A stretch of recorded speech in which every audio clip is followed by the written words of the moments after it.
gravitacionales el día de hoy. Es un tema muy interesante y él ha estado trabajando muchos años en este tema. Entonces, bueno, muchas gracias, Miguel, y gracias a todos. Gracias por la invitación. Bueno, tengo varias versiones de esta charla, pero como me dijeron que esta iba a ser un taller de modelado y simulaciones, entonces decidí dar una charla un poquito más técnica, aunque tengo charlas más de divulgación. Entonces voy a tratar de hablar primero, antes de hablar de las ondas gravitacionales, eso se lo voy a dejar hacia el final. Voy a hablar un poquito de la relatividad numérica, que es mi tema, y un poco cuáles son las cosas que tenemos que resolver, qué es la relatividad numérica, qué es lo que estudiamos y cómo lo estudiamos. ¿Okay? Y ya después me voy a pasar a ondas gravitacionales, que es una de las aplicaciones más importantes de este campo.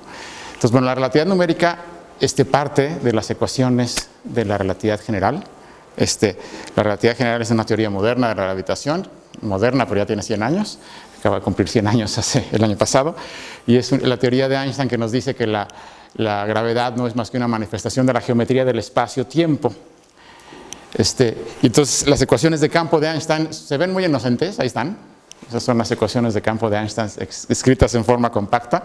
El lado izquierdo, esta G, es una cosa que llamamos el tensor de curvatura de Einstein, y lo que dice está relacionado con la geometría del espacio-tiempo. El lado derecho es una cosa que llamamos el tensor de energía-momento, que está relacionado con la distribución de energía, de masa, de momento y los flujos de energía de la materia, que son la fuente del campo gravitacional. Entonces, estas ecuaciones me dicen que la geometría del espacio-tiempo está dada por la distribución de materia y energía. De hecho, están muy simplificadas, normalmente habría aquí constantes, pero los relativistas hacemos todas las constantes físicas iguales a 1. Entonces, la constante de Newton debe estar aquí, pero la hacemos igual a 1, y la velocidad de la luz a la cuarta potencia debe estar acá, pero también la hacemos igual a 1. Entonces, les digo, se ven muy inocentonas, son muy elegantes, realmente son enormemente predictivas y les digo, enormemente elegantes desde un punto de vista matemático, y se ven inocentes, pero en realidad no tienen nada de inocentes. Estas ecuaciones forman un sistema. Primero son 10 ecuaciones, porque estos son objetos matriciales en 4 dimensiones, son 4 por 4, 16 componentes, pero por lo menos son simétricos, lo que quiere decir que hay 10 ecuaciones independientes. Entonces son 10 ecuaciones, por eso las llamamos las ecuaciones de Einstein. Es un sistema de 10 ecuaciones diferenciales parciales de segundo orden, con segundas derivadas, en 4 dimensiones, porque son 3 de espacio y 1 de tiempo, 4 dimensiones, altamente acopladas y no lineales. Entonces son ecuaciones muy complicadas en general. No solo eso, si las escriben en un sistema de coordenadas completamente arbitrario, tienen varios miles de términos. Y eso no es una exageración, no estoy diciendo miles por decir muchos, son literalmente como 3000 términos. O sea, de verdad, si los expanden en Maple o en matemáticas, son como 3000 términos. Entonces son ecuaciones muy difíciles de resolver. ¿Okay? Son tan difíciles de resolver que Einstein mismo pensó que nunca se iban a encontrar soluciones exactas a estas ecuaciones. Y lo primero que hizo cuando las postuló fue empezar a desarrollar técnicas para encontrar soluciones aproximadas. Estaba equivocado, sí hay soluciones exactas. La primera solución exacta se encontró como a los 3 meses de que él publicó sus ecuaciones. Los encontró un señor que se llamaba Carl Schwarzschild, y representa el campo gravitacional de un objeto esférico estático. En particular describe agujeros negros también, pero también describe el campo gravitacional del Sol, digamos fuera del Sol, o sea, en el vacío. Y entonces se han encontrado de 1916 a la fecha cientos de soluciones exactas. De hecho hay libros así de gruesos de soluciones exactas de las ecuaciones de Einstein, pero en general estas soluciones tienden a tener alto grado de simetría, por ejemplo simetría esférica o simetría de rotación, o puede uno decir que el espacio es homogéneo isótropo, que es otro tipo de simetría. Entonces tienen altos grados de simetría. Y además son estáticas o son estacionarias, entonces tienen también simetrías en el tiempo, ¿sí? Entre estas soluciones están, por ejemplo, la solución que les decía Schwarzschild, que es estática y esféricamente simétrica, la de Kerr, que es otro tipo de agujero negro, que tiene simetría axial y es estacionaria, representa una cosa que rota, un sistema que rota, o las soluciones cosmológicas e isotrópicas, que son isotrópicas homogéneas en general.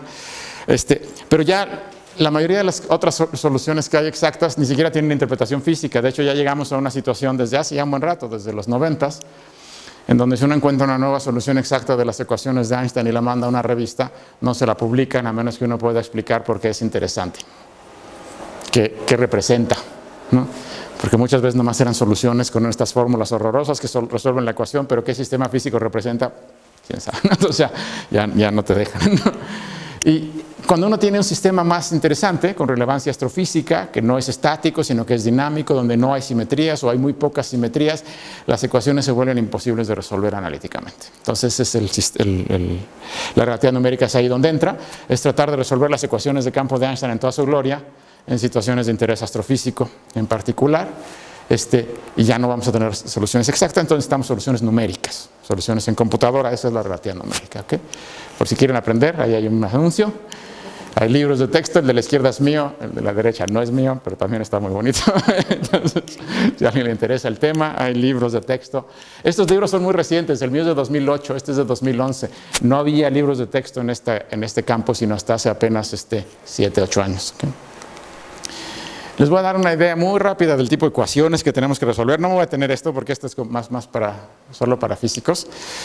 Pero la situación es complicada porque tenemos un espacio de 4 dimensiones. Vivimos en 4 dimensiones, 3 de espacio y 1 de tiempo. Entonces lo que hacemos, y las soluciones de la ecuación de Einstein normalmente representan universos en bloque. O sea, nos dan la historia completa del universo de golpe en una sola solución. ¿Okay? Que está muy bien cuando la solución es relativamente sencilla y representa algo estático, pero cuando es una cosa dinámica es muy difícil de entenderla. Y lo que uno quiere pensar es más bien, si voy a hacer una solución numérica, es que le doy a la computadora datos iniciales y los evoluciona y me dice cómo evolucionó el campo gravitacional en el tiempo. Entonces, para eso hay que romper la simetría del espacio-tiempo, romper esa unificación de espacio y tiempo en un espacio-tiempo y volverla a romper en espacio por un lado y tiempo por otro. Y eso es lo que llamamos el formalismo 3+1. En el formalismo 3+1 tomamos este espacio-tiempo en bloque de 4 dimensiones y lo rebanamos, y cada rebanada es un espacio tridimensional. No son rebanadas planas, son rebanadas cúbicas. ¿Okay? Cada rebanada es un espacio tridimensional, y esto le llamamos el formalismo 3+1 porque partimos en cubos tridimensionales, en principio infinitos, más el tiempo. Hay una manera infinita de hacer esto. La manera de rebanar el espacio-tiempo en rebanadas de espacio que evolucionan en el tiempo no es única, es altamente no única. Hay una manera completamente infinita de hacerlo. O sea, aquí hay una enorme arbitrariedad en cómo hacemos esta rebanada. Muchas de las maneras de hacer la rebanada van a ser muy complicadas, algunas serán más simples. Y eso representa de alguna manera la libertad que uno tiene en relatividad de escoger qué quiere decir el tiempo, porque cada rebanada representa un espacio-tiempo constante. O sea, el espacio en este instante, el espacio dentro de 2 horas. Cada rebanada es un espacio a tiempo constante. Pero si recuerdan, o si alguna vez tomaron un curso de relatividad, y si los que no lo hayan tomado seguramente habrán oído, la simultaneidad es relativa en relatividad. Lo que quiere decir que es imposible definir un espacio, un instante de tiempo en todos lados de manera que sea absoluta. Eso depende del observador. Entonces, como cada una de estas representa un instante de tiempo, pues es arbitrario. ¿Okay? No hay una manera física de hacerlo que no sea arbitraria. Entonces lo tenemos que elegir como decidimos, y entonces eso se hace eligiendo lo que llamamos una foliación. Y esa foliación es cómo rebanamos el espacio-tiempo, y en particular nos dice, por ejemplo, si estoy a un cierto tiempo y paso al siguiente tiempo, y estoy parado aquí y llego acá, moviendo en una dirección perpendicular, ¿cuánto tiempo pasó aquí según mi reloj? ¿Sí? Porque según t, pasó un delta t, pero ¿quién es t? ¿Es el tiempo de quién? En relatividad el tiempo es relativo, entonces ¿es el tiempo de quién? Pues quién sabe. En realidad no tiene que ser el tiempo de nadie, es simplemente un parámetro que identifica las diferentes rebanadas, y lo que quiero es relacionarlo con el tiempo físico que miden mis relojes, pasando de aquí a acá, y esa relación está dada por una función que llamamos la función de lapso. Me dice cuánto tiempo, es el lapso de tiempo que pasó de aquí a acá. ¿Sí? Y eso depende de la posición y del tiempo. Y es una elección libre. Esa elección libre me dice cómo rebané el espacio-tiempo. Y bueno, aquí hay otra cantidad, no voy a detener mucho en ella, que me dice qué tan rápido se están moviendo mis coordenadas. También tenemos otra cantidad que nada más les voy a platicar rápido, ya que tengo mis rebanadas aquí. Bueno, aquí mis rebanadas parecían de 2 dimensiones, en realidad son de 3, acuérdense, ¿ok? Cada una de estas cosas representa un espacio-tiempo constante. Aquí lo simplifiqué todavía más y parecen de 1 dimensión, en realidad son de 3. ¿Okay? Esta línea es mi rebanada. Entonces imaginen que están aquí parados y tienen su vector normal a este espacio a tiempo constante, y lo mueven de aquí para acá y lo comparan con el vector normal acá. ¿Okay? Si la superficie es curva, no coinciden. Si la superficie es plana, sí coinciden. ¿Okay? Pero como es curva, la normal aquí no coincide con la normal acá cuando la jalo. ¿Okay? A esta diferencia entre la normal en un punto y la otra, a la hora que la jale, se le llama la curvatura extrínseca. Es un objeto geométrico que se llama la curvatura extrínseca. Y me dice qué tan curvadas están mis superficies tridimensionales cuando están sumergidas en 4 dimensiones. Entonces tengo mis superficies de 3 dimensiones sumergidas en el espacio-tiempo 4 dimensiones y qué tan curvadas están. Esa es una definición geométrica.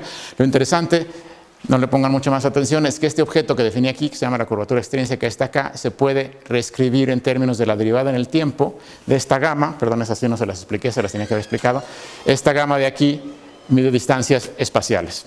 ¿Sí? Estoy parado aquí y quiero moverme de aquí para acá, ¿cuál es la distancia? ¿Okay? Esa distancia espacial está medida por este objeto, que lo llamamos el tensor métrico, que si quieren una especie de generalización del teorema de Pitágoras. ¿Okay? El teorema de Pitágoras en un espacio plano me dice la suma al cuadrado de los catetos es igual al cuadrado de la hipotenusa. Eso solo se vale si el espacio es plano. Si el espacio es curvo, ya no. Enfrente de cada uno de estos cuadrados hay coeficientes y de hecho hay términos cruzados, ¿no? Entonces esos coeficientes y esos términos cruzados forman una matriz y esa matriz se llama el tensor del tensor métrico.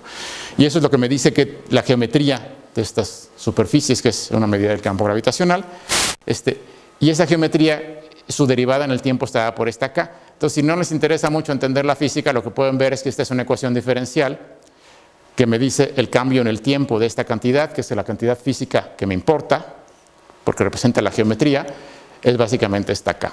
¿Sí? Entonces esta acá la pueden entender como una especie de velocidad de la gama, con términos extras, pero no les hagan caso. ¿Okay? De alguna manera simplemente la velocidad de esta gama es esta acá. Entonces es una especie de definición de velocidad, si quieren, en este espacio-tiempo. ¿Sí? Entonces esto es pura cinemática. ¿Okay? Si saben física, esto es pura cinemática. Digo, es geometría complicada, pero el significado físico es pura cinemática, es una definición. ¿Sí? Pero no tendría que ser con la derivada total del tiempo. No, es la derivada parcial. La derivada total, ¿qué quiere decir la derivada total aquí? ¿No? De hecho, si entiendes un poquito de geometría, no sé si venga de ahí la pregunta, esta es una derivada de Lie. No, porque estos no son fluidos, pero esta es una derivada, si quieres, es la derivada a lo largo de la dirección perpendicular, la derivada normal. Mira, por ejemplo, es todo esto. Ahí en la siguiente, ¿sí? Tienes... ¿En dónde? ¿Acá? Esta, sí. La diferencial del tiempo propio. Sí, esta es una diferencial, sí. Esta no es una derivada, es una diferencial. ¿La velocidad definida contra la diferencial del tiempo propio? ¿Contra qué? La velocidad de... Bueno, sí, esto lo puedes dividir de tau en t y tau, pero esto es simplemente la razón de cambio, la tasa de cambio del tiempo propio respecto al parámetro t. Que t es un parámetro, no necesariamente es el tiempo de nadie, ¿no? Si la velocidad la sacabas contra el parámetro t, en realidad es contra el tiempo propio. Aquí sí, pero acá no. Aquí es una parcial respecto a t. T es el parámetro que estoy usando para definir mi evolución. El tiempo propio no es útil porque varía de un lado a otro. T es un parámetro universal, ¿no? Entonces, por eso lo uso. Y todo este lado derecho, yo les dije que ignoren estos términos, pero si te interesa, todo el lado derecho completo es lo que se llama una derivada de Lie en la dirección normal. Pero, o sea, para simplificarlo, ignórenlos, pero esencialmente es una derivada en la dirección perpendicular. Pero es básicamente la velocidad de este objeto es la k. ¿Sí? Y luego la otra cosa interesante es qué hago con las ecuaciones de campo de Einstein. Las ecuaciones de campo, les digo, hasta ahorita no se han usado. Para llegar hasta aquí no se han usado, son puras definiciones. Ahora sí, las ecuaciones de campo de Einstein tienen la física, tienen la dinámica. Lo que les había comentado es pura cinemática. La dinámica está contenida en las ecuaciones de campo de Einstein. Como les comentaba, son 10. Porque es un objeto matricial de 4×4, pero simétrico.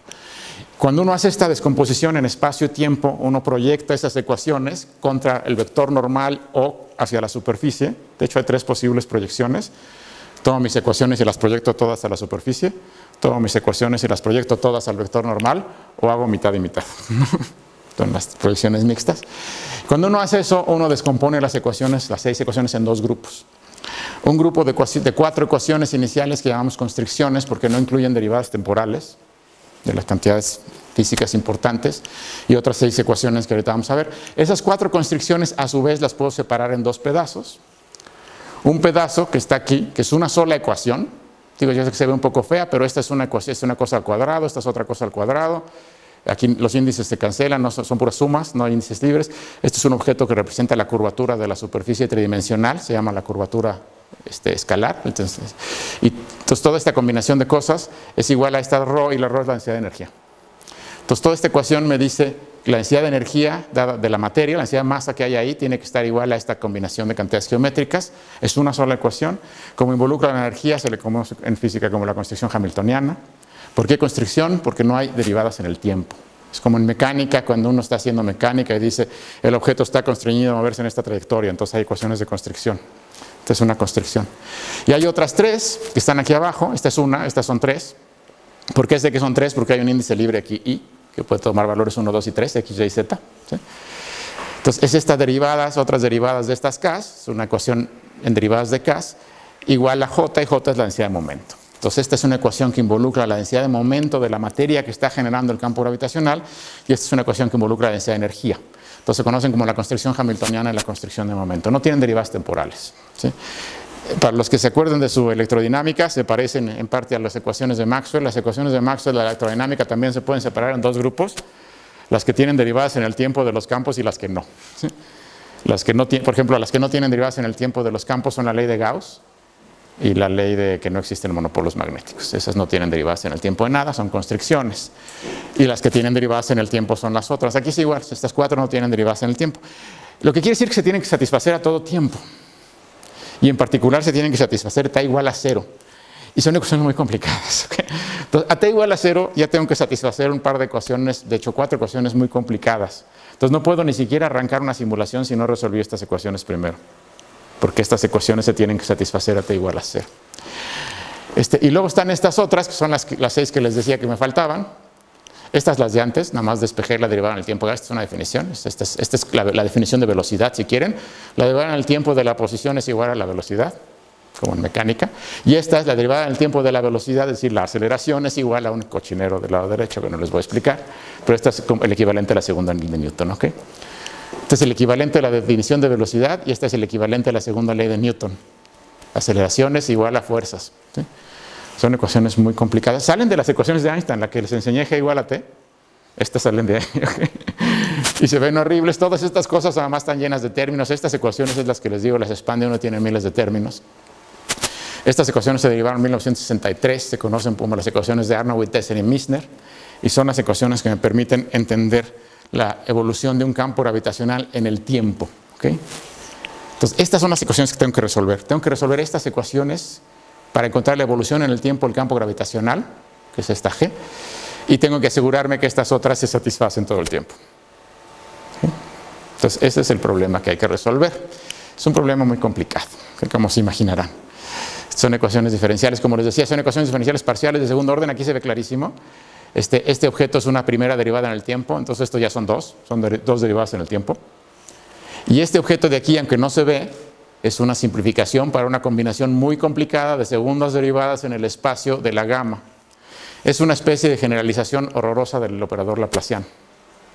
Entonces tiene una especie de operador laplaciano mucho más complicado, igual a una segunda derivada en el tiempo. ¿Alguno aquí le dice eso algo? ¿Segunda derivada en el tiempo igual a laplaciano? ¿Se acuerdan de qué es? Es la ecuación de onda, ¿no? O sea, la ecuación de onda es la segunda derivada en el tiempo de un campo igual al laplaciano del mismo campo. Pues esto es esencialmente la misma estructura. Segunda derivada en el tiempo de una cosa, que esta cosa, es igual a una cosa que es una generalización horrorosa del laplaciano, más una bola de términos extras que son como fuentes. ¿Okay? Entonces tengo una especie de ecuación de onda generalizada muy fea. ¿Sí? Eso es lo que tenemos que resolver. Y bueno, de ahí no les extrañará que algunas de las soluciones se comportan como ondas, porque es esencialmente una ecuación de onda. Me voy a pasar nada más rápido a decir datos iniciales. Los datos iniciales, yo les comentaba, no puedo arrancar una simulación si no he resuelto las constricciones, que ya de por sí son ecuaciones muy feas.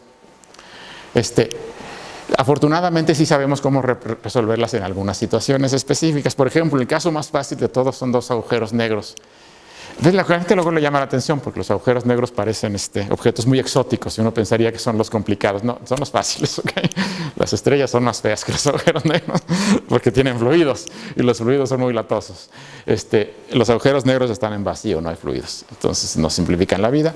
Y les digo, tenemos una solución exacta para un agujero negro que se conoce en 1916, la solución de Schwarzschild, que representa el campo gravitacional de un objeto esférico y estático en el vacío, o sea, fuera del objeto. pero si todo es vacío, si es un agujero negro, entonces representan el campo gravitacional de un agujero negro, la solución de Schwarzschild. La solución de Schwarzschild es muy elegante, es muy bonita matemáticamente. Nos tomó mucho tiempo entenderla, a la gente le tomó 50 años, no tanto, 40 años entenderla. Pero en particular una de las cosas que tiene muy curiosas es que la solución de Schwarzschild, además de que representa un agujero negro, dentro de la solución de Schwarzschild hay una cosa que los relativistas llamamos un agujero de gusano.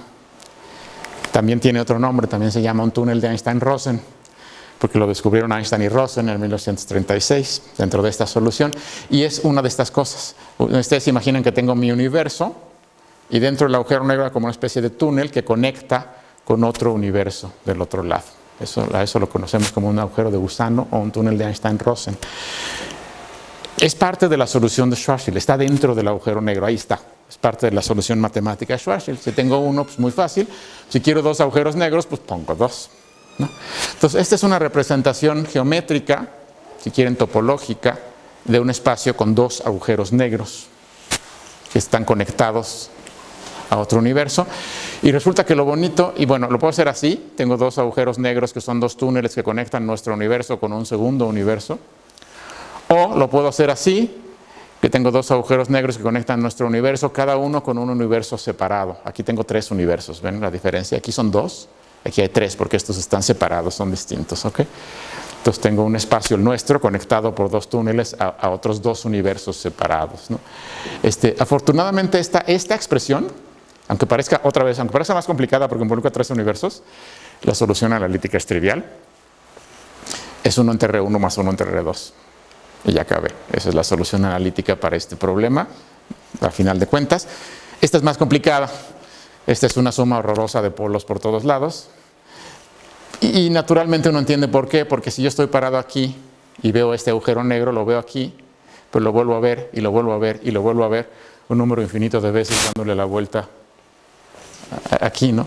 Entonces, cada agujero negro lo puedo ver un número infinito de veces a través de los agujeros, y entonces eso complica la solución de manera horrorosa. Entonces, esta es la fácil. Entonces, esta es la que usamos.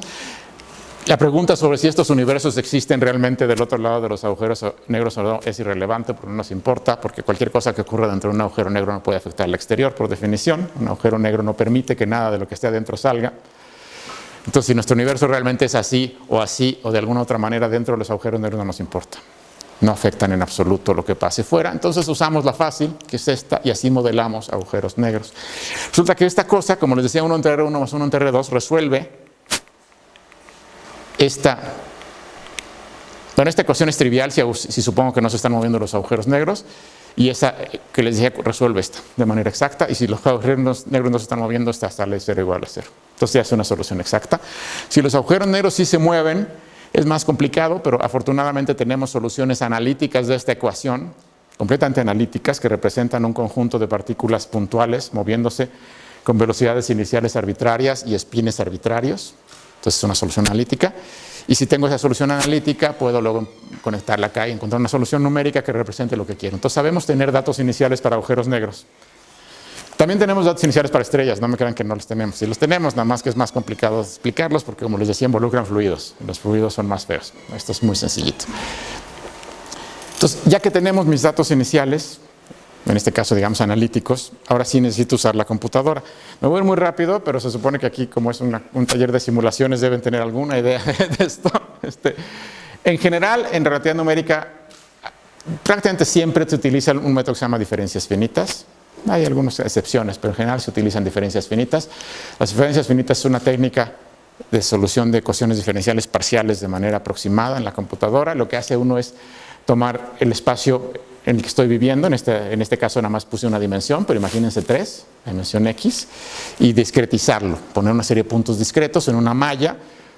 La malla, lo más fácil es que sea una malla uniforme, no tiene por qué serlo, pero lo más fácil es que sea uniforme, entonces ponen una malla uniforme con intervalos uniformes y así representan su espacio. Y luego la evolución en el tiempo la representan por una serie otra vez de pasos discretos en el tiempo. ¿Sí? Entonces el tiempo no es continuo, es discreto, y el espacio tampoco es continuo, es discreto. Entonces en un espacio de 3 dimensiones imagina una serie de cubitos y hay valores solo en los puntos y luego la evolución en el tiempo es a pasos discretos. ¿Okay? Y lo que hacemos es aproximar nuestros operadores diferenciales en esta malla de puntos finitos, y en lugar de que sean operadores diferenciales van a ser sumas y restas. ¿Okay? Entonces, el más fácil de ver es una derivada. ¿Cómo aproximan una derivada en una malla discreta? Pues de acuerdo a uno de la definición de derivada.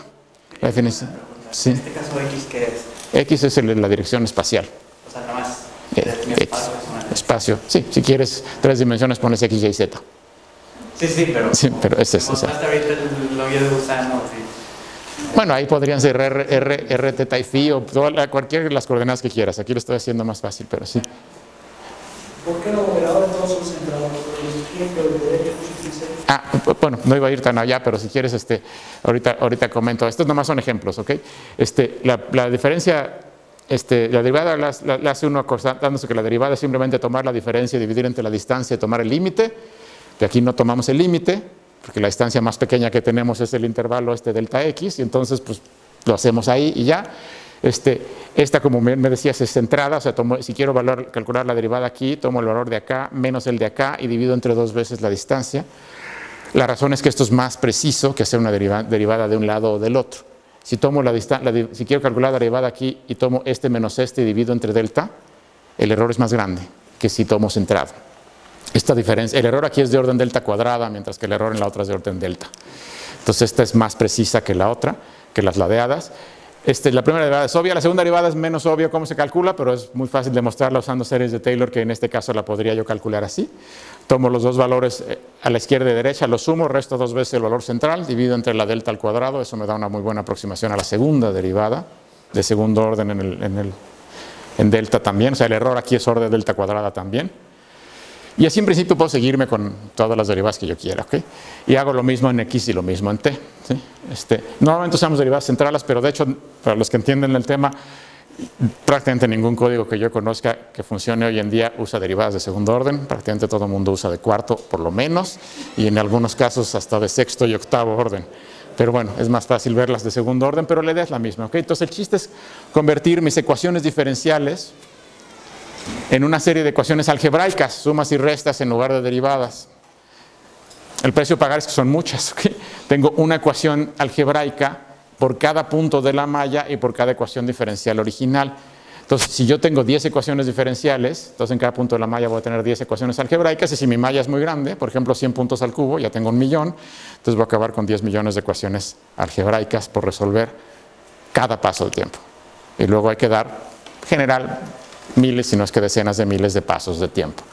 Entonces estamos hablando de decenas de miles de pasos de tiempo, y en cada paso de tiempo decenas de millones de operaciones de punto flotante. ¿Sí? Entonces 10 a la 8, por otros 4, 10 a la 12, por lo menos operaciones de punto flotante en una de estas simulaciones. Típicamente más, ese es el caso sencillo, ¿okay? Pero de ese orden, ¿ok? ¿Y ahora qué pasó? No sé qué hice, ya aparte algo que no debía.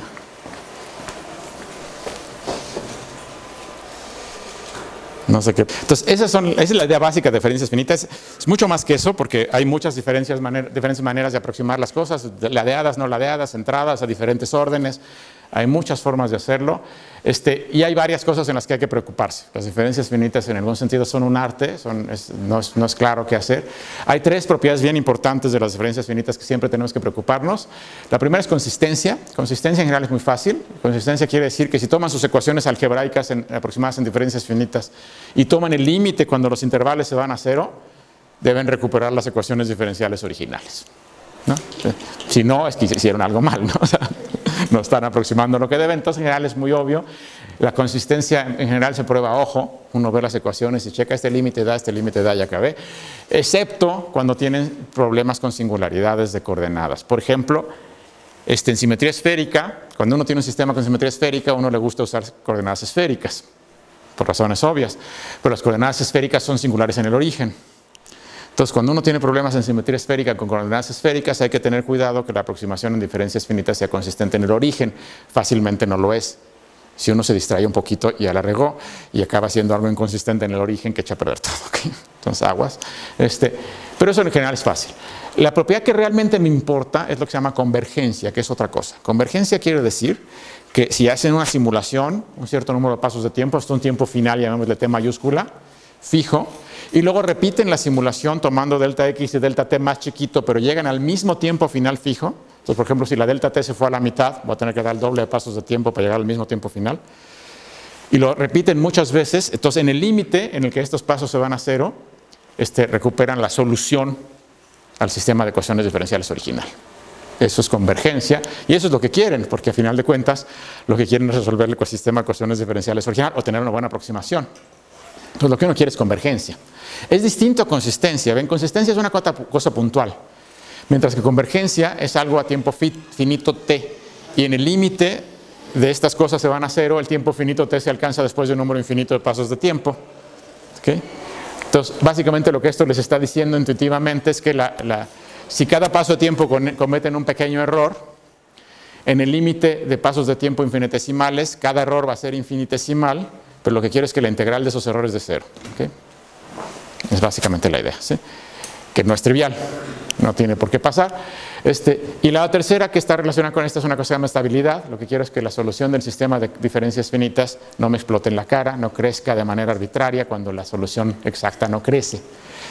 Esto es algo que uno se topa con ello cada rato en aproximaciones inestables. Uno mete una aproximación obvia, la echa a andar y uno ve que la solución no explota en la cara y la solución del sistema de ecuaciones diferenciales no explotaba. Entonces uno dice, ¿qué pasó? Es que uno tiene un sistema inestable. Entonces eso hay que tener cuidado. Hay un teorema muy bonito, se llama el teorema de Lax, que me dice que tengo una aproximación de diferencias finitas que es consistente y que además puedo mostrar que es estable, entonces necesariamente es convergente, que es lo que yo quiero. Entonces, si demuestro que es consistente y puedo demostrar, aunque sea empíricamente, que esto es estable, entonces va a converger a la solución correcta del problema. Entonces, este teorema es el que nos hace dormir tranquilos a todas las personas que hacemos aproximaciones numéricas, ¿ok? Sabemos que si es consistente y es estable, va a converger a la aproximación, a la solución correcta. Pero de todas maneras, siempre hay que hacer lo que llamamos pruebas de convergencia, ¿ok? Una prueba de convergencia es resuelvan su sistema con cierto delta t y delta x, y luego vuélvanlo a hacer con delta t y delta x más chiquito, y vuélvanlo a hacer con delta t y delta x todavía más chiquito, tantas veces como puedan, que les quepa en la computadora. Eventualmente o ya no les cabe en la memoria en la computadora, o sí les cabe, pero tarda 2 años en correr. Entonces, bueno, mientras puedan, mientras sea práctico hacerlo, y tienen que ver la tendencia de la solución. Ver que la solución está realmente convergiendo a algo y no que está haciendo puras locuras y que no acaba de converger a nada, ¿ok? Entonces también aquí hay una lección. Hay un libro de métodos numéricos de un autor que se apellida Boyd, muy matemático, que es de estos que teorema, demostración, lema, corolario, y ahí va todo. De repente llega y dice definición número 10. Y dice, idiota. Idiota es cualquier persona que publica un cálculo numérico sin haber checado la convergencia primero. Bueno, sí, ¿ok?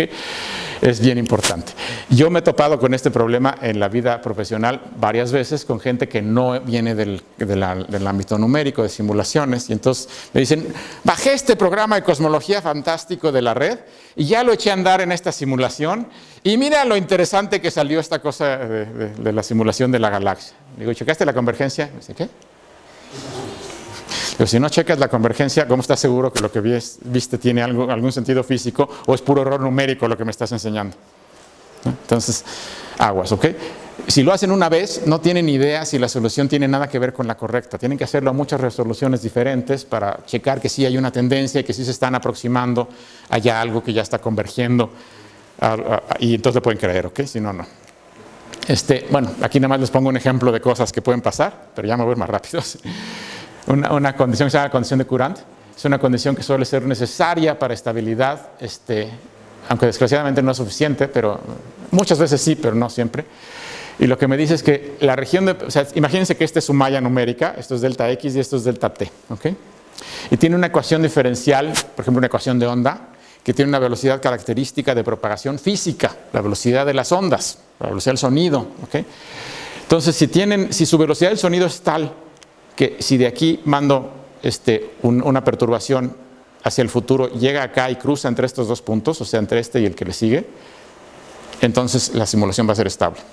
Decimos que el cono característico, el cono físico de propagación de la información está contenido dentro de esta molécula numérica. Entonces es estable. Pero si se ocurre al revés, si su velocidad de propagación es más grande, de manera que la propagación física me lleva fuera de esta molécula numérica, esto va a ser inestable. No va a funcionar. ¿Okay? Y para métodos explícitos con tiempo. Sí, es parámetros explícitos en el tiempo, sí, pero bueno, tampoco iba a allá, pero en general sí, parámetros explícitos esto ocurre. Y entonces lo que quiere decir es que básicamente, ¿cómo corrigen esto? Pues toman delta t más chiquita y ahora ya quedó dentro. Entonces esto les da un límite en el tamaño de delta t. No pueden tomar delta t mucho mayores que aproximadamente delta x, típicamente. ¿Okay? De hecho, para modos implícitos sí se puede, pero tampoco es buena idea. Porque si tomas delta t mucho más grande que delta x, aunque el caso no te explote en la cara, los errores son enormes. Entonces no vale mucho la pena. Para ecuaciones tipo ecuación de onda, ¿no? Para las ecuaciones parabólicas es otra cosa, pero para ecuaciones de onda no vale la pena tomar esto mucho más grande que esto, porque los errores se acumulan muy rápido, aunque no sea inestable, no funciona muy bien. Pero básicamente, porque muchas veces la gente, muchas veces los que no saben de esto también dicen, oye, pues si te toma tanto tiempo dar un paso de tiempo, ¿para qué das miles de pasos de tiempo? Toma los más grandes y da 4. No sirve, ¿ok?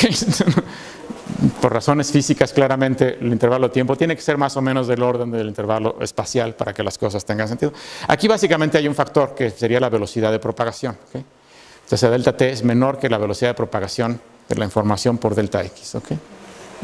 Al revés, perdón, la b va acá, ¿sí? 1 entre b. Pero como les comentaba, en relatividad la velocidad que nos importa es la luz y eso vale 1, entonces no hay b. Entonces, nada más es un ejemplo. Ahora sí me voy a pasar a las ondas gravitacionales, que es lo que me interesa como aplicación física de la relatividad numérica, ¿okay? Entonces, primero les voy esto me lo voy a brincar porque es muy técnico. Como les explicaba las ecuaciones, bueno, nada más voy a comentar una cosa. Las ecuaciones de campo de Einstein se las enseñé, pero resulta que cuando uno toma la aproximación de que el campo es débil, todas esas ecuaciones de campo horrorosas que les acabo de enseñar se colapsan en esta ecuación que está aquí. Y que ven aquí, este cuadrito es el operador de onda, el operador de D'Alembert, segunda derivada en el tiempo menos laplaciano. Entonces, para campo débil uno puede demostrar que las ecuaciones de Einstein se convierten en una ecuación de onda, donde la fuente es la distribución de materia, pero si estoy en el vacío esto no está, entonces directamente en ecuación de onda. ¿Okay? Entonces, en el vacío, para campo débil, las ecuaciones de la gravitación de relatividad general se convierten en ecuaciones de onda. Entonces eso quiere decir que hay ondas gravitacionales, ¿okay? Las ondas gravitacionales se producen cuando tengo sistemas astrofísicos muy violentos que tienen grandes perturbaciones de la geometría y entonces eventualmente salen hacia afuera y se propagan a la velocidad de la luz. Son ondas transversales, quiere decir que si la onda va para allá produce perturbaciones en las direcciones perpendiculares nada más. Si va en la dirección X, la perturbación está en las direcciones perpendiculares Y y Z. Son transversales, tienen dos polarizaciones, como las ondas electromagnéticas. Nada más que las ondas electromagnéticas, sus polarizaciones están a 90 grados. Estas no, las ondas gravitacionales, las polarizaciones están a 45 grados, porque es un tipo de onda diferente. El campo electromagnético es un campo vectorial. Lo que me importa es la dirección en la que apunta el campo eléctrico, si quieren, ¿ok? No, aquí representa geometría y entonces lo que importa es la distorsión de los elementos de volumen, es un campo tensorial. Entonces la idea es que si tengo un círculo de partículas aquí flotando y le pega una onda gravitacional de frente, lo va a deformar, lo va a hacer como una elipse en una dirección o luego en la otra, ¿ok? Entonces una de las dos polarizaciones va a tomar mi círculo y lo va a deformar así y luego así y luego así y así va a seguir mientras vaya pasando la onda. La otra polarización está esto rotado a 45 grados, ¿ok? También se ve aquí, obvio, que si tomo esto y lo roto 90 grados, regreso a lo mismo, ¿lo ven?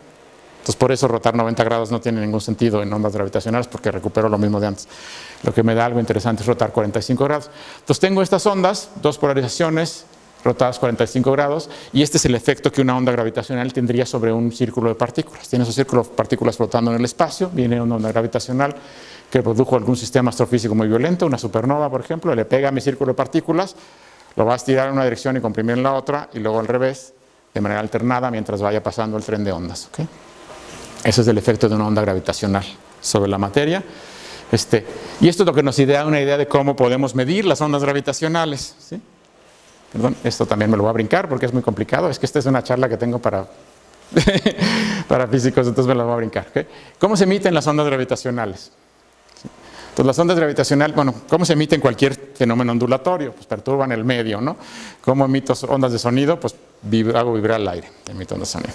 ¿Cómo emito ondas electromagnéticas? Ondas de radio, etcétera.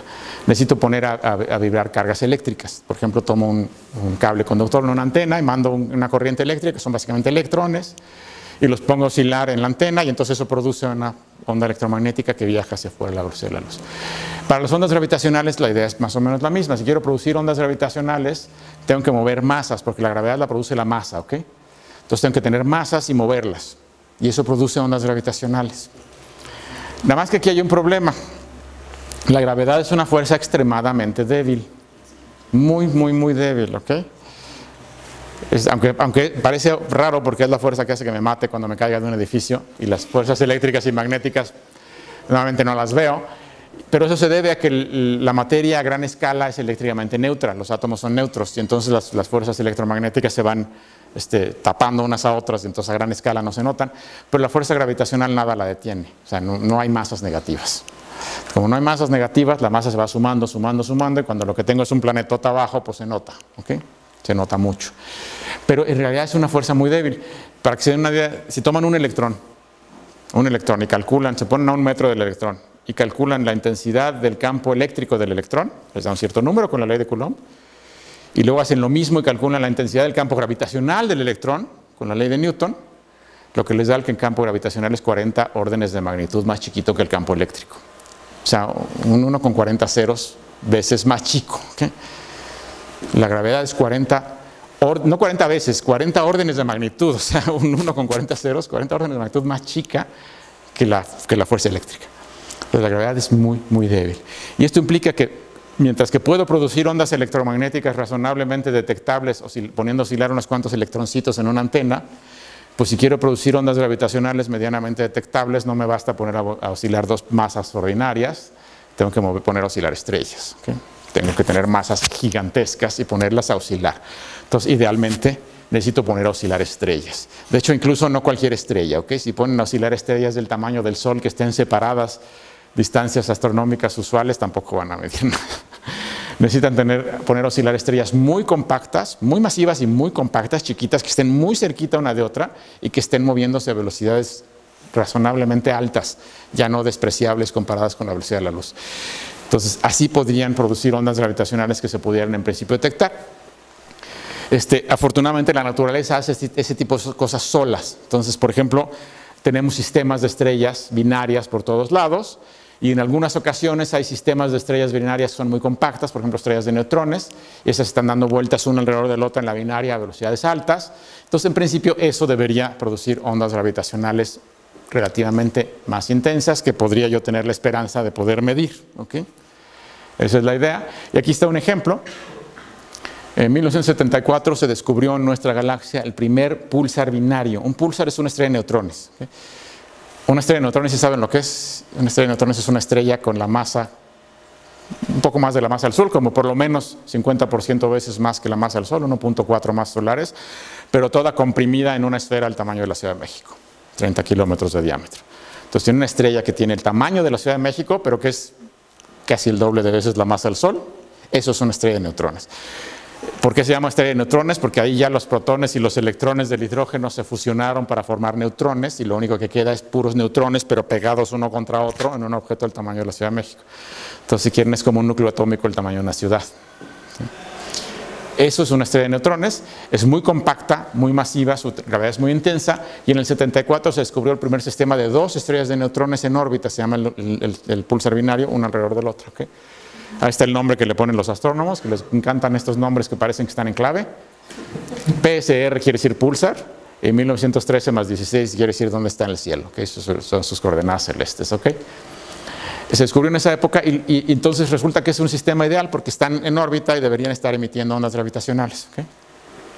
Las ondas gravitacionales, como cualquier tipo de onda, llevan energía. Entonces, si llevan energía al sistema, ¿de dónde puede salir la energía? Pues solo puede salir de la órbita. Entonces lo que va a hacerse es que parte de la energía de la órbita se va a ir, entonces la órbita va a perder energía, y cuando una órbita pierde energía, los objetos se acercan.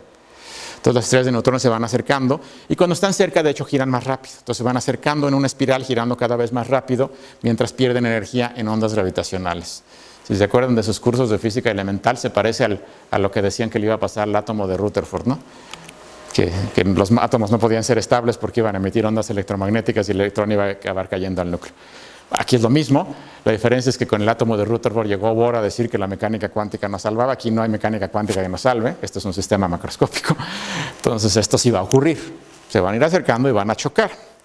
¿Cuánto van a tardar en chocar? En este caso, haciendo los cálculos, varios cientos de millones de años, entonces no vamos a esperar a que ocurra. Pero lo que sí podemos es medir con altísima precisión los parámetros de la órbita. Los púlsares son relojes fantásticos y son relojes tan precisos que podemos usarlos para medir con muchísima precisión los parámetros orbitales, en particular qué tan rápido van girando y cómo va cambiando la órbita. Entonces aquí hay una gráfica de 1974 al 2007 de las mediciones del cambio en el periastro, básicamente la velocidad orbital, cómo está cambiando, son los puntitos, y la línea negra que ven es la predicción de relatividad general debido a la emisión de ondas gravitacionales. Coinciden tan precioso que les dieron el premio Nobel a las dos personas que descubrieron el sistema en el 93. Esta es clarísima evidencia que las ondas gravitacionales existen. El cálculo basado solo en que existen las ondas gravitacionales me da la línea negra, los puntos negros son las observaciones. En estas observaciones hay barras de error, nada más que no se ven, son muy chiquitas, porque les digo que los púlsares son tan fantásticos como relojes que las barras de error son más chiquitas que los puntos, ¿okay? Y pasa por la línea perfecto. Entonces las ondas gravitacionales sí existen, pero no las estamos viendo. Lo que estamos viendo es el cambio en la órbita del sistema debido a que está perdiendo energía en ondas gravitacionales, pero no vemos las ondas. Nos gustaría ver las ondas, ¿ok? Entonces, bueno, antes de platicar cómo vemos las ondas, me voy a pasar al sistema interesante. Este es un sistema muy bonito porque son dos estrellas de neutrones en órbita, ¿ok? Pero el sistema más limpio de todos son dos agujeros negros en órbita, a nivel teórico, ¿ok? A nivel teórico el sistema más limpio son dos agujeros negros en órbita, por la razón que ya les había comentado, ¿no? Las estrellas son un cochinero, son fluidos. Están llenas de fluidos y las estrellas de neutrones son fluidos en situaciones cuánticas muy complicadas. Hay campos magnéticos, entonces simular estrellas de neutrones es más complicado que simular agujeros negros. Los agujeros negros son sistemas muy limpios porque no hay materia, es puro vacío. Entonces, desde un punto de vista teórico es el problema más interesante. Además, los agujeros negros tienden a ser más masivos que las estrellas de neutrones. Lo que quiere decir que si chocan dos agujeros negros, la señal de ondas gravitacionales va a ser más intensa. Entonces, no solo son más limpios, la señal que vamos a poder ver es más intensa, entonces forman un sistema ideal para observar ondas gravitacionales, pero lo que quisiéramos ver es si chocan dos agujeros negros, ¿cómo lo vamos a reconocer? ¿Sí? Entonces hay que simular la colisión de dos agujeros negros, y este es un problema que, lo llamaban el santo grial de la relatividad numérica durante 40 años, era el problema de mayor interés en las simulaciones numéricas en relatividad numérica, la simulación de la colisión de dos agujeros negros en espiral, en una órbita espiral. ¿Okay? Es el problema de dos cuerpos más sencillo en relatividad general. En la teoría de Newton, el problema de dos cuerpos es tomen dos objetos con gravedad y estudien cómo se mueve uno alrededor del otro. ¿Okay?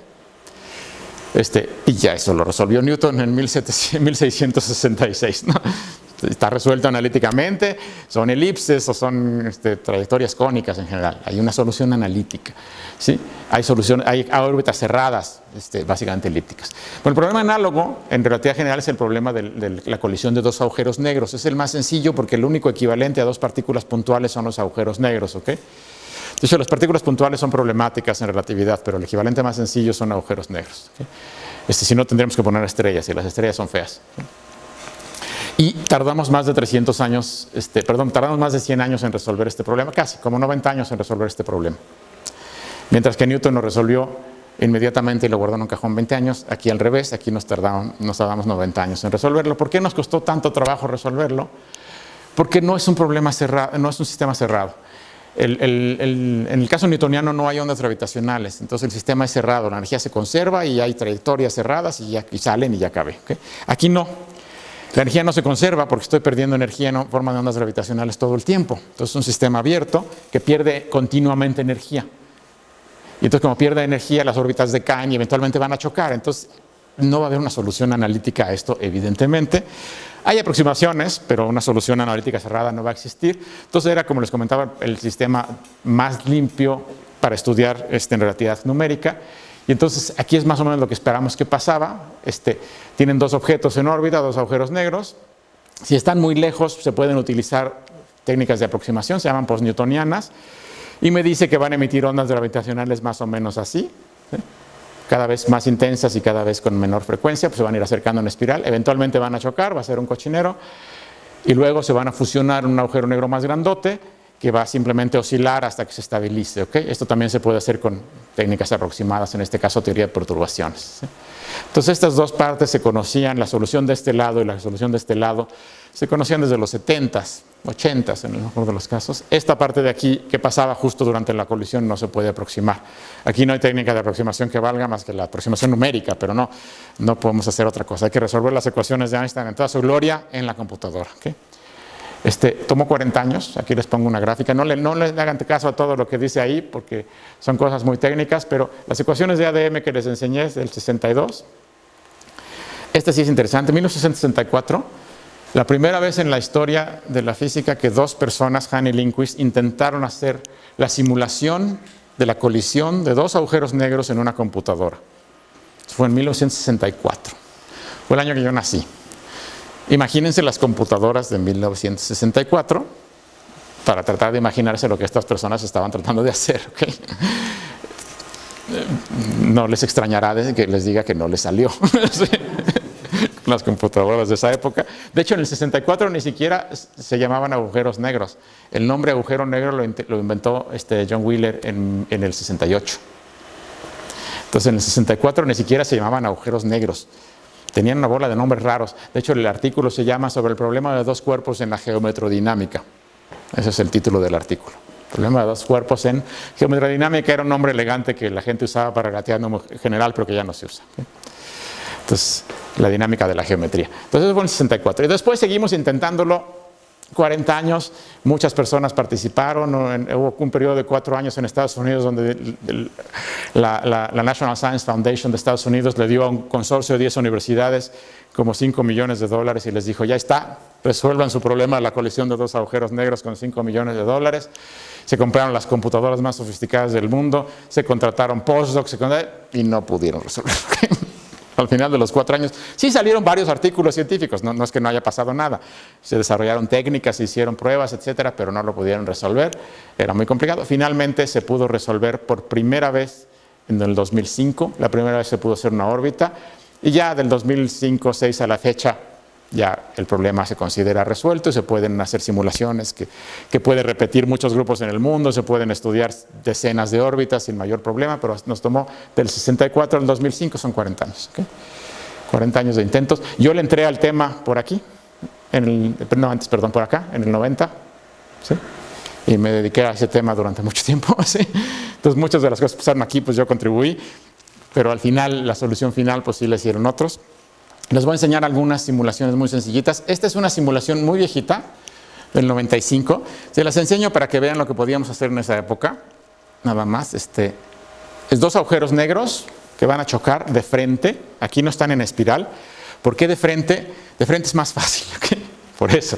Si chocan de frente, si tengo dos agujeros negros que chocan de frente, entonces claramente hay un eje que los conecta, que es un eje de simetría, ¿ven? Porque yo puedo rotar todo alrededor de ese eje y se ve idéntico. Entonces hay un eje de simetría. Y esa simetría me permite eliminar una de las variables, el ángulo. Entonces hacer un cálculo que efectivamente está en 2 dimensiones, no en 3. Entonces es más fácil. Entonces eso es lo que se podía. De hecho eso se intentó, fue lo que intentaron Hahn y Lindquist. ¿Okay? Hahn y Lindquist intentaron eso en el 64, se siguió intentando en los 70s, 80s. Esta es una versión de los 90s. Entonces es muy rápida. Ahí va, dos agujeros negros apenas se ven. ¡Pum! Ya chocaron.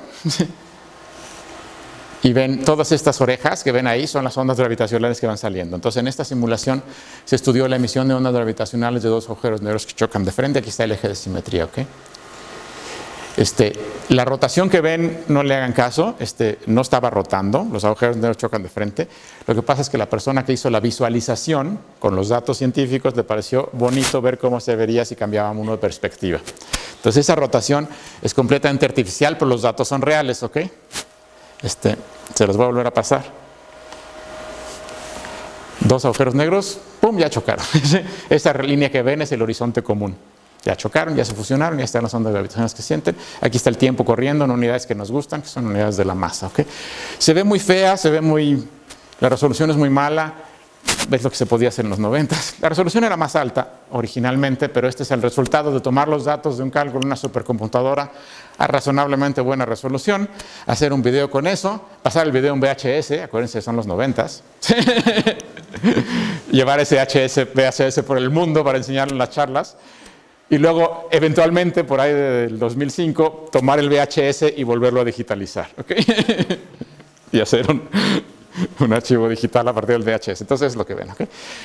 Las ondas gravitacionales salen de ahí. Aquí están. Esta es la señal de ondas gravitacionales de la colisión. Este es el modo principal y luego esta es una expansión a armónicos esféricos. El modo principal y los siguientes dos modos importantes. Lo interesante de esta simulación fue que fue muy bonita porque es una simulación que en esa época hizo muy felices a dos grupos de científicos. Hecho muy felices a los, porque aquí ven dos gráficas, no se nota, pero aquí hay una línea continua y luego aquí empieza una línea punteada, ¿sí? Y están una encima de la otra. La línea continua es la simulación numérica, la línea punteada es el resultado de un cálculo hecho con una teoría de aproximaciones, que se llamaba, es la teoría de perturbaciones de un agujero negro, asumiendo que lo que tiene uno es un solo agujero negro muy deformado y aplicando una teoría de perturbaciones sobre la solución de un agujero negro sin deformación. Es una técnica analítica, semianalítica, porque al final sí hay que hacer unas cositas numéricas, pero que se reducen a ecuaciones diferenciales ordinarias, básicamente a cuadraturas, ¿no? Entonces está. Y cuando las comparan son idénticas, ¿ven? De aquí para acá. Entonces hizo felices a las dos comunidades. Los numéricos dijeron, ay, nuestra simulación tiene sentido, coincide con lo que dicen estos señores analíticos. Y los señores analíticos dicen, ay, estas técnicas sí funcionan porque la simulación en la computadora dice lo mismo, ¿no? Entonces, bueno, todos estuvimos contentos, ¿no? Esta me lo voy a brincar, pero que ya voy muy tarde, pero les voy a enseñar la que sigue acá. Esta ya es una simulación relativamente moderna, del 2006, les digo después del 2005, que es cuando se pudo hacer. El lado izquierdo lo que van a ver son dos agujeros negros otra vez. Aquí se ve diferente porque la persona que hizo la visualización eligió también otra manera de ver las cosas. Aquí lo que ven es una medida de la intensidad del campo gravitacional. Por eso los picos, el campo gravitacional es formalmente infinito en el centro de un agujero negro. Y van a ver cómo giran varias veces, ahí están, dan un par de vueltas y se fusionan. Ahí está, ¿okay? Se ve un poco aburrida y nos tomó 40 años. Se ve aburrida porque es física de verdad. Si fuera una visualización de Disney estaría mucho más espectacular, pero no es una animación, es una visualización científica de un cálculo real.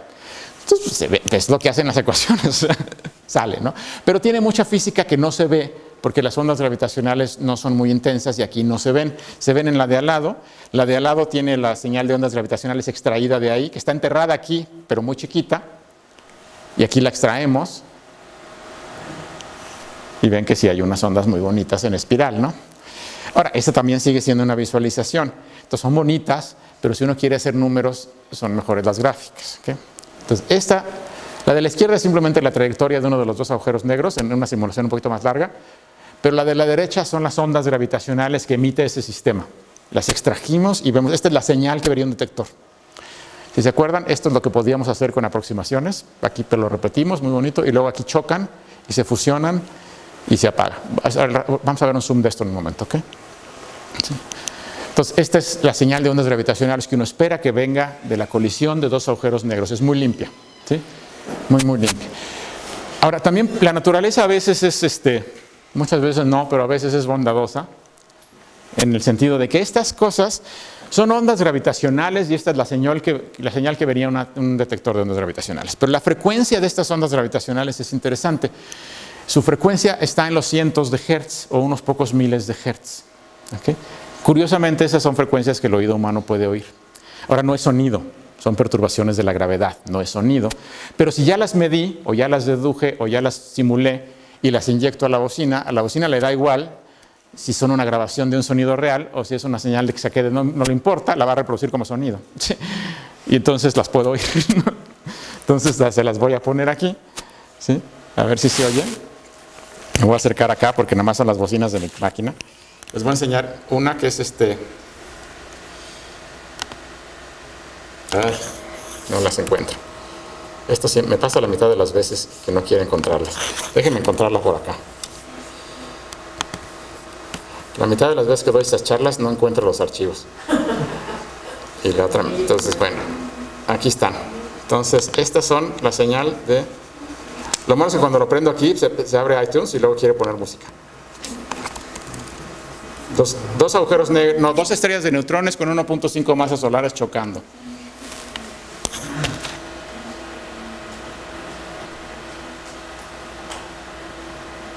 No sonó nada. Está aquí el volumen bajo, perdón. Ya ven, ahora quiere poner música. Así hace. Porque abre en iTunes.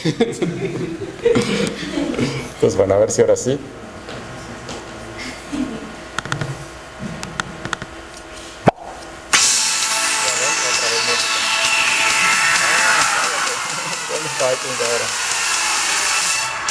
Ahí está. Cállate, ya. Sí. A ver si ahora sí quiere. Ahí va.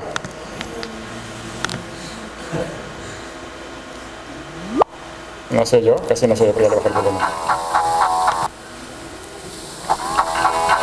Ya otra vez quiere la música. Perdón, esto es que tendría que jalar los archivos, pero... ¿Sí lo oyeron? Estos son dos agujeros negros chocando. Perdón, no son dos estrellas de neutrones. Lo que sigue son dos agujeros negros, ahora sí. Cada uno de 2,5 veces la masa del Sol.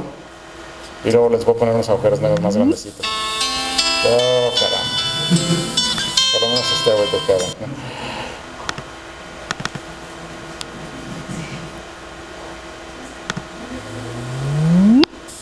¿Sí lo oyeron?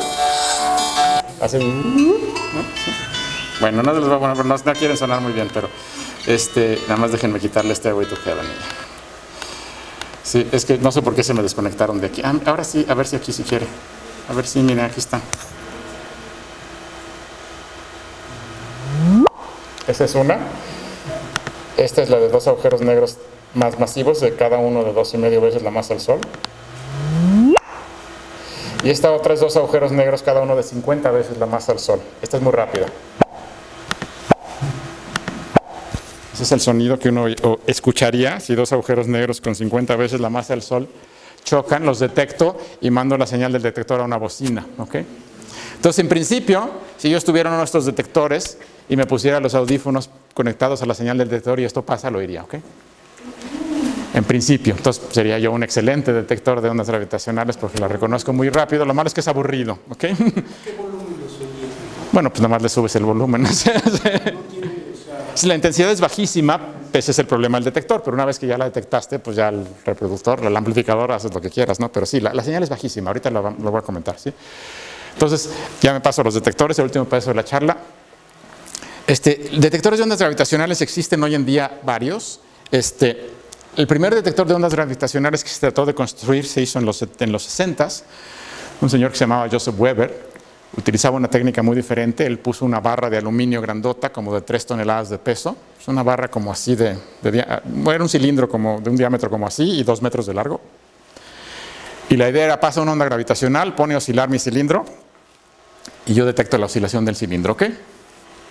La idea es esa. El primer problema es que si tengo mi cilindro y lo que quiero es checar si oscila, tengo el problema cada vez que se me caiga una cosa por ahí o cada vez que pase un camión por la esquina, se va a poner a oscilar. Entonces eso no lo quiero. Entonces lo que quiero es, para evitar esto, pongo dos cilindros, uno aquí y uno a varios miles de kilómetros de distancia, y checo si los dos empiezan a oscilar exactamente igual, exactamente al mismo tiempo. Entonces sé que no fue un camión que pasó por la esquina, sino que es algo que afectó a todo el planeta, y si tiene las características adecuadas, es una onda gravitacional. Entonces esa es la idea. Construyó Weber sus detectores en el 65 o algo así, y por el 68 anunció con bombo y platillo en una conferencia internacional que estaba detectando ondas gravitacionales provenientes del centro de la Vía Láctea. Esto causó una crisis brutal por la razón siguiente, bueno, dos razones. Primero, la intensidad. La intensidad de las ondas es muy débil, la gravedad es muy débil. Cálculos teóricos hechos desde los 60s indicaban que si yo tengo una onda gravitacional producida por la explosión de una estrella, la explosión de una supernova en nuestra galaxia, cuando llegue la onda gravitacional a la Tierra y yo la detecte a una distancia típica de la galaxia, la intensidad, digo, menos que pase aquí que nos explote Sirio, pero si es una estrella que está más lejos, cuando llegue la intensidad aquí, tendría un efecto de una parte en 10 a la 20. O sea, si yo tuviera un círculo de partículas de 1 metro de diámetro, lo pondría a oscilar la millonésima parte del diámetro de un protón. Medir eso es muy difícil. Nadie creía que Weber lo pudiera hacer. O sea, piensen la idea, ¿ok? Viene la onda gravitacional de una explosión astrofísica muy violenta, tengo mi círculo de partículas de este tamaño, lo pone a oscilar, sí, pero la amplitud de la oscilación es la millonésima parte del diámetro de un protón. Tomen un protón 1.000.000 de veces más chiquito, eso es lo que lo va a poner a oscilar. Medir eso es muy difícil, nadie creía que Weber pudiera hacerlo, entonces no le creían nada, por un lado. Por otro lado, decía tantas cosas que medía el centro de la galaxia, que nada más por puros cálculos de orden de magnitud, esto implicaba que en el centro de nuestra galaxia tenían que estarse convirtiendo el orden de 10 veces la masa del Sol directamente a ondas gravitacionales todos los días. Y simplemente nadie puede imaginarse un sistema astrofísico que pueda hacer eso. Entonces no funcionaba. Entonces Weber insistía en que veía estas cosas, pero nadie le creía. La gente construyó detectores igualitos a los de Weber, nadie vio nada. Construyó detectores mejores que los de Weber, nadie vio nada. Entonces la controversia duró varios años, pero por ahí de fines de los 70 lo que a la gente le quedaba claro es que quién sabe qué demonios estaba haciendo Weber, pero no estaba viendo ondas gravitacionales. Weber nunca se convenció. Weber murió en el año 2000 y todavía ya a fines de los 90, ya muy grande, iba a conferencias de relatividad general a dar charlas sobre sus detecciones de ondas gravitacionales, y ya era muy triste porque a la charla solo asistían su esposa y su mejor amigo y nadie más. Nadie más entraba a la charla porque decían, bueno, este señor está loco. Pero entonces, es una figura trágica, pero también es un héroe en el sentido que fue el primero que inventó estas cosas, fue el primero que desarrolló las técnicas. Entonces, hoy en día se le reconoce el trabajo pionero en desarrollar todas las técnicas de detección, por un lado. Por otro lado, dice, bueno, nunca quiso aceptar que no las estaba viendo, ¿no? Entonces es una figura en ese sentido mezclada, pero tan se le reconoce que si estuviera vivo, todavía hoy, probablemente le darían el Nobel porque las ondas gravitacionales ya se detectaron. Y yo creo que estaría entre los Nobeles. Pero bueno, las técnicas cambiaron y en los 80s a la gente se le ocurrió que otra manera de detectar estas cosas, en lugar de poner a vibrar barras de aluminio, era utilizando un aparato que se llama un interferómetro. Un interferómetro, no sé si todos lo conozcan, es una idea, tiene un rayo láser, lo dividen con un semiespejo en dos haces, los mandan contra espejos lejanos, rebotan, regresan, la luz interfiere, y entonces veo el patrón de interferencia y eso me permite medir diferencias en las distancias entre los dos espejos principales, ¿no? Entonces, si los dos espejos están exactamente a la misma distancia, hay interferencia constructiva y veo un haz muy brillante. Si muevo uno de los espejos, digamos media longitud de onda, la interferencia es destructiva y entonces no veo nada, ¿no? Y si empiezan a vibrar los espejos, voy a ver una variación en el patrón de interferencia. Entonces, esa es la idea, construir interferómetros para detectar ondas gravitacionales. Viene una onda gravitacional, le pega a mis espejos y es ideal porque un espejo lo va a alejar y el otro lo va a acercar. ¿Se acuerdan del patrón? Entonces está fantástico porque al mismo tiempo que acerca uno, aleja el otro. Entonces el efecto se me duplica, entonces está muy bonito. El problema es otra vez la escala. Medir algo que es del orden de una parte en 10 a la menos 20 o 10 a la menos 21. Ahora es una parte en 10 a la menos 21 del tamaño del objeto. Entonces si el objeto mide 1 metro, es 10 a la menos 21 metros. Pero si el objeto mide 1 kilómetro, ya nada más son 10 a la menos 18 metros lo que hay que medir. Entonces hay que hacer objetos grandes, será más fácil medirlo, ¿okay? Entonces la idea es hacer interferómetros enormes. Entonces se hicieron unos prototipos en los 80s, chiquitos, uno de 30 metros de diámetro, de largo, 30 metros de brazo, 30 metros para allá, 30 metros para acá. Digo, no cabe aquí ni de chiste, pero era chico, ¿okay? Y ya que todo les funcionaba bien, aunque no habían medido nada, pero ya entendían la tecnología, consiguieron fondos para construir interferómetros monstruosos y aquí están construidos. Estados Unidos construyó 2, se llama el proyecto LIGO, por las siglas en inglés de Observatorio Gravitacional por Interferometría Láser. Eso es LIGO. Construyeron 2, uno en el estado de Luisiana y uno en el estado de Washington, ahí los ven. Tienen 4 kilómetros de aquí a acá. De aquí a acá son 4 kilómetros de brazo. Los italianos y los franceses se aliaron para construir otro, un poquito más chico, cerca de Pisa, se llama el proyecto Virgo. Aquí están los brazos, son 3 kilómetros, es un poquito más chico. Los alemanes y los británicos se aliaron para construir uno todavía más chico, porque tenían menos dinero. Este se llama Geo 600, es 600 metros de aquí a acá, está cerca de Hannover. Este es demasiado chico como para ver nada, pero es como una especie de prototipo muy grande, ¿ok? Este es un prototipo enorme donde se prueban todas las tecnologías. Entonces aquí prueban todo, hay un consorcio ya internacional. Entonces toda la tecnología nueva se prueba en y ya que saben que funciona, se instala en los grandes, ¿ok? Pero es mucho más cara instalarla en los grandes. Entonces ya que la entienden y funciona, se va a instalar en los grandes. Entonces no es que no sirva para nada, sirve para probar toda la tecnología nueva. Los japoneses están ya en estado avanzado de construcción de uno de 4 kilómetros subterráneos, se llama Kagra. Para los que sepan, está en la mina Kamioka, por eso viene la K, y Gra viene de gravedad, ¿no? Pero la K es de la mina Kamioka, donde tienen detectores de neutrinos y una serie de cosas los japoneses. Está en estado avanzado de construcción, probablemente terminen de construirlo en unos 3 años. Pero estos ya están funcionando, ¿ok?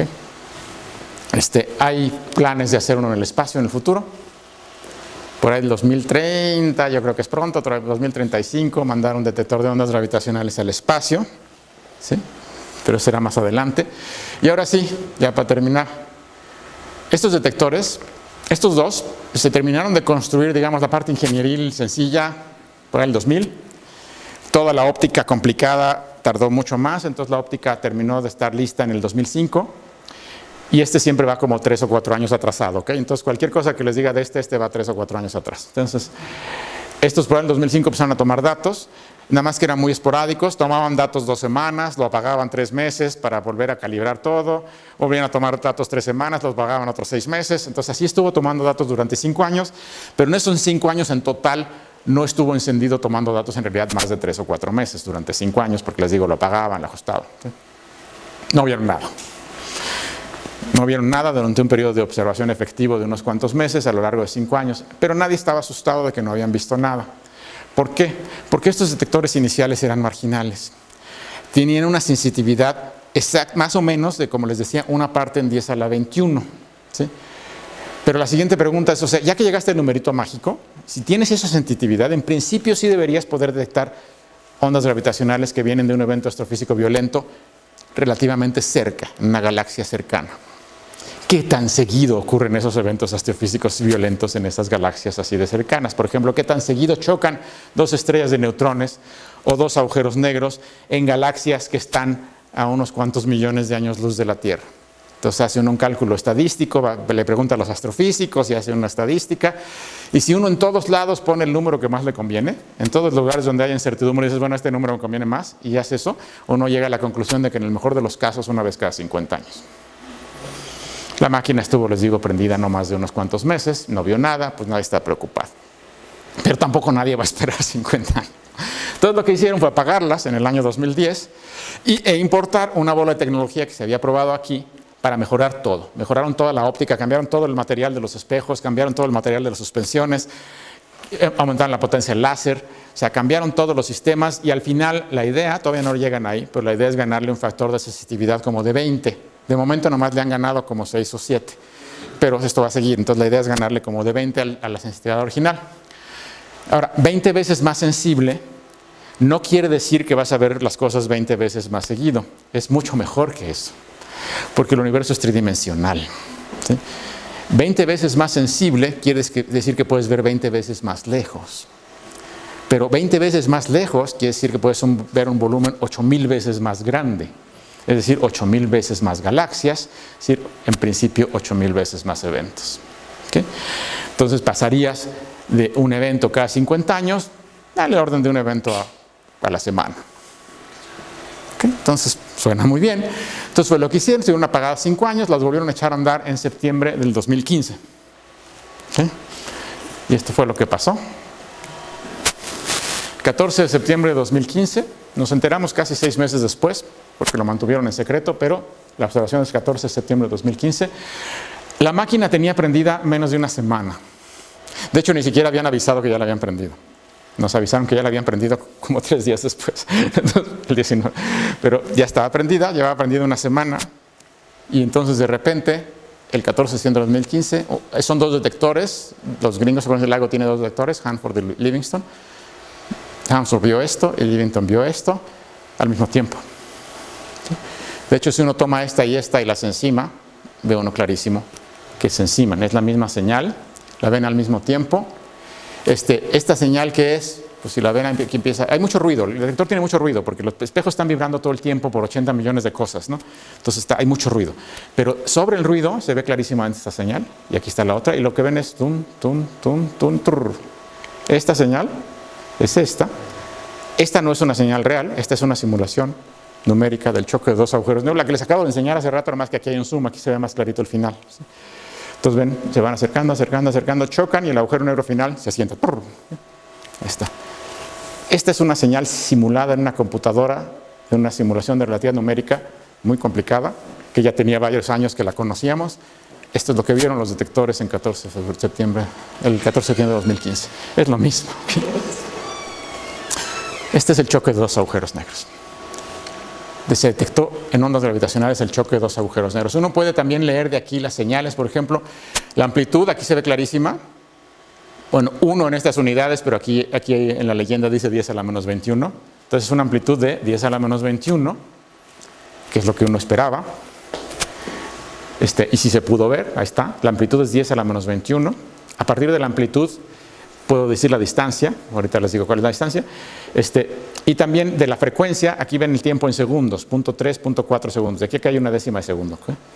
Entonces, todo esto de aquí a acá ocurrió en poco más de una décima de segundo, de aquí hasta acá, aquí hay como 10 oscilaciones, un poquito más, entonces uno puede calcular que la frecuencia es del orden de 100 Hz, de hecho, como la frecuencia va creciendo, en estos últimos dos picos la frecuencia es del orden de 200 y pico Hz, ¿okay? Ya en los últimos picos, porque la frecuencia va aumentando porque se están acercando, ¿okay?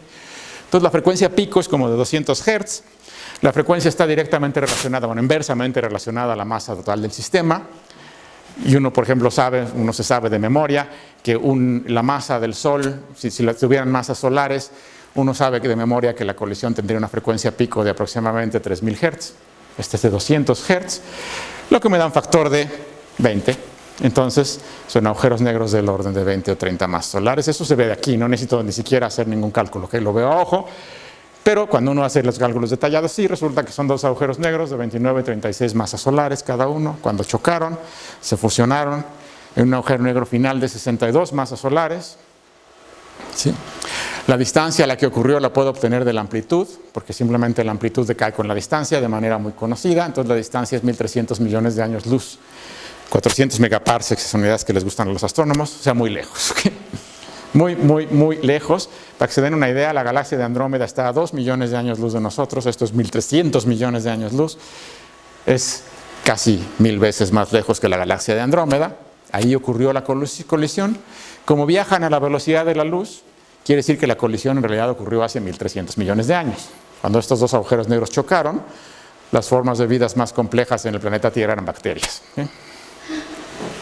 Pero bueno, chocaron, la señal tardó todo ese tiempo en llegar, llegó y la pescamos.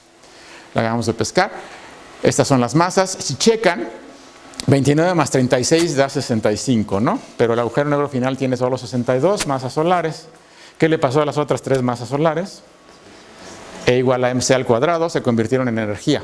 ¿En energía de quién? De las ondas gravitacionales. Entonces, 3 masas solares se radiaron en energía en forma de ondas gravitacionales en aproximadamente una décima de segundo. 3 veces la masa del Sol se convirtió en energía en aproximadamente una décima de segundo. ¿Okay? ¿Cómo se puede cuantificar eso? ¿Cómo se puede? ¿Cómo se puede saber cuál es la masa final del agujero? Pues de las oscilaciones del final. Sí, también aquí se ve en la simulación, pero de las oscilaciones del final se mide. Entonces, 3 masas solares. Ahora, 3 masas solares en energía en una décima de segundo, si esto hubiera sido luz, en lugar de ondas gravitacionales, hubiera sido momentáneamente el objeto más brillante en todo el universo conocido. Por mucho.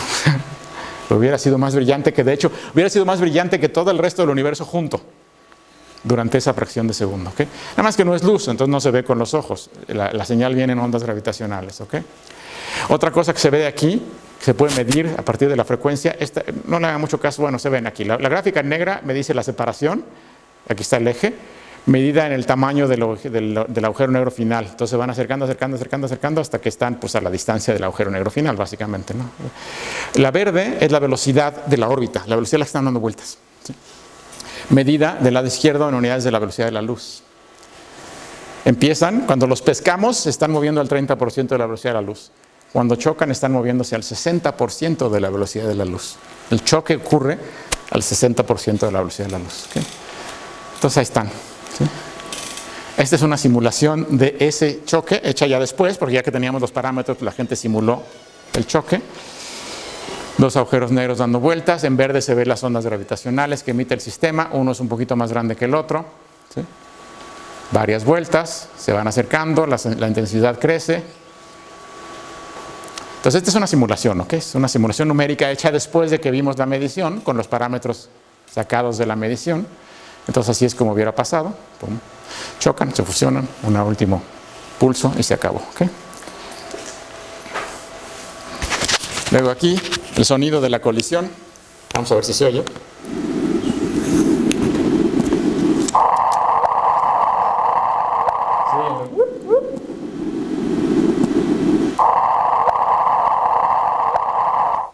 sí se oye, ¿no? Hay una trampita.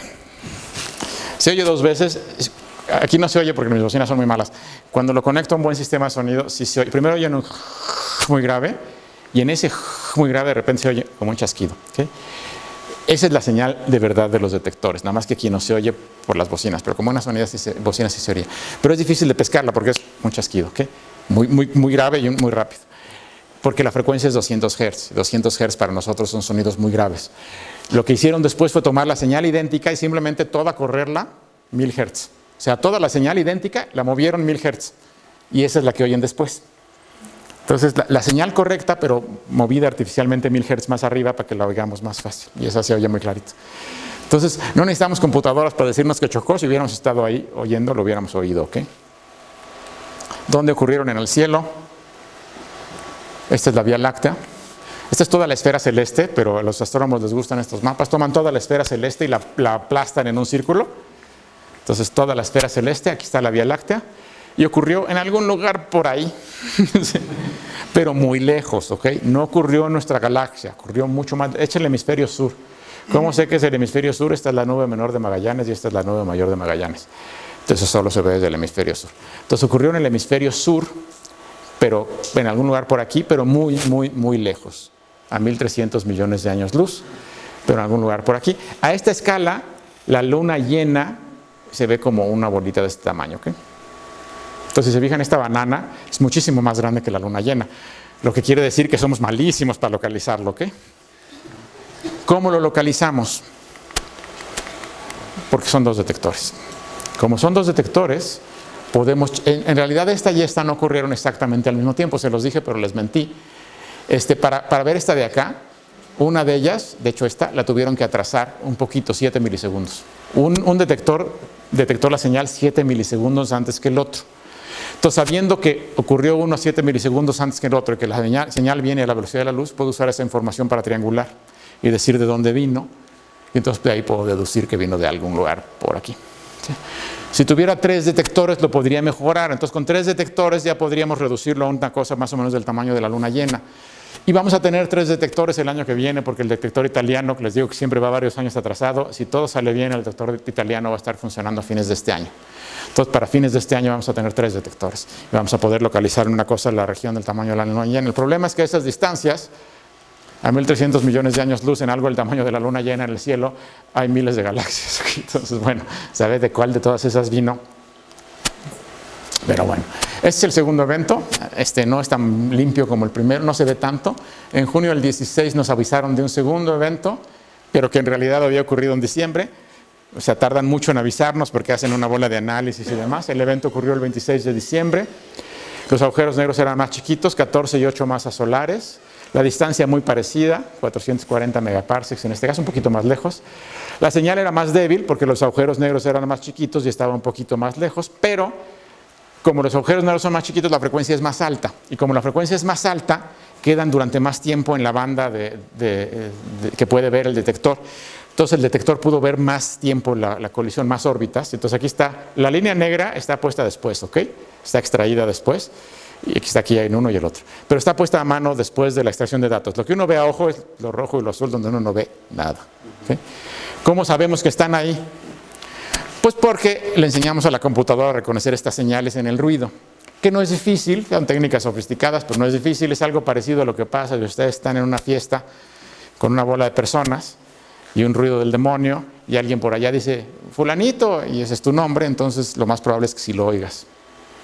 Porque aunque está inmerso en ruido, distingues la señal porque estás acostumbrado a la señal de tu nombre. Que es lo mismo, aunque está inmersa en ruido, si la señal está ahí escondida, se le puede enseñar a la computadora a sacarla. ¿Okay? Entonces, si la encuentra, y no hay ninguna duda de que esta es una detección real, bueno, esto es nada más como saben que es real, pero me lo voy a brincar, porque ya me pasé por mucho. ¿Sí? Entonces, y esta me lo voy a brincar. Aquí está la localización en el cielo del otro. Este es el primero, y este es el segundo. Está rotado, no se preocupen. Está peor localizado, pero más o menos a la misma distancia. ¿Okay? Entonces, bueno, ya con eso termino. Entonces, las ondas gravitacionales existen, ya las detectamos. Por primera vez, nos tardamos 100 años. La teoría de la relatividad general es del 1915 y las detectamos en el 2015. Nos tardamos 100 años en detectar ondas gravitacionales, pero finalmente se detectaron. existen.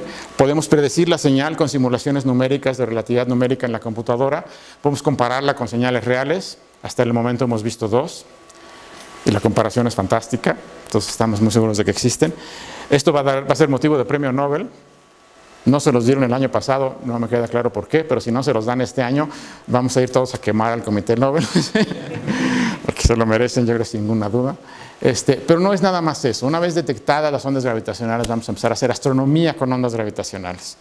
Vamos a hacer astronomía que ya no es con luz, es astronomía con gravedad. Y vamos a poder estudiar entonces sistemas astrofísicos muy distintos, colisiones de agujeros negros, explosiones de supernovas, colisiones de estrellas de neutrones y quién sabe qué más salga por ahí. Bueno, ahí le paro. Porque ya me comí todo el tiempo, pero muchas gracias.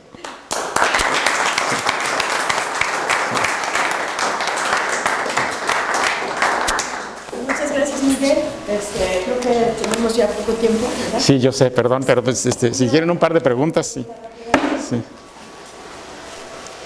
Sí. Oye, una pregunta. Sí. En términos por ejemplo, cuando es en ecuaciones diferenciales son la aproximación de una solución, a veces se la puedes interpretar como una quebradita de Euler o una poligonal o algo así. Sí. En este caso, las soluciones son como curvas de métricas, por lo que decías de que en el tiempo la solución que es una métrica en cada instante puede cambiar, como una curva de métricas. Y la cuestión numérica, ¿hay alguna interpretación de si va aproximando esa curva de métricas como por una poligonal o algo así? Híjole, no me queda muy claro lo que preguntas. No, la solución numérica, uno asume que es una solución continua. Es una solución continua, complicada, pero continua, y la solución numérica es nada más la estás ampliando en puntos arbitrarios, pero la aproximación sería una solución continua que viene de estos trenes de ondas o demás cosas así, ¿no? Pero, sí. Sí. Sí. Sí. ¿Y por qué diferencia finito y no elementos finitos? Es buena pregunta. Elementos finitos tienen sus ventajas y sus desventajas. Pero pueden ser más rápidos y más precisos, pero una de las desventajas, cuando los puedes aplicar, una de las desventajas es que los elementos finitos están adaptados a geometrías complicadas, pero cuando conoces la geometría. O sea, si tú quieres aplicar elementos finitos a una estrella, tienes que saber exactamente dónde está la superficie de la estrella para poderlos aplicar bien. Si no sabes dónde está la superficie de la estrella, no te van a servir. Probablemente te echen a perder las cosas. Entonces, se aplican cuando tienes situaciones con geometrías complicadas, pero donde conoces la geometría. Por ejemplo, un ala de un avión, conoces la geometría perfecta, tú construiste el ala, entonces sabes dónde está el ala y a esa geometría complicada le puedes aplicar elementos finitos. En este caso es difícil. Se hacen un poquito a veces con los agujeros negros. Con un agujero negro en principio se supone que sabes dónde está el horizonte, mientras no se mueva. El problema es que se mueven, entonces ya lo perdiste. Entonces lo que haces es de manera artificial no permitir que se muevan. Entonces te pones a rotar con ellos y cosas así, entonces fijas los horizontes en una cierta posición. Entonces en ese caso sí puedes aplicar elementos finitos o incluso más allá de elementos finitos puedes aplicar también ¿cómo se llama? Métodos espectrales, en donde expandes la solución a una cierta base, pero necesitas conocer muy bien la geometría. Entonces sí, con las colisiones de agujeros negros sí se han aplicado, sobre todo más métodos espectrales, más que elementos finitos, pero para los dos agujeros negros cuando sabes exactamente dónde están. Si se te están moviendo, ya no. Entonces esos métodos son menos versátiles. Pueden ser más precisos, pero son menos versátiles. Diferencias finitas tienen la ventaja que, aunque muchas veces son menos precisos, son mucho más versátiles, mucho más universales. Los puedes aplicar sin saber casi nada de la solución y van a funcionar, ¿no? Sí. Pues le agradecemos a Miguel nuevamente. Gracias. De nada, perdón que me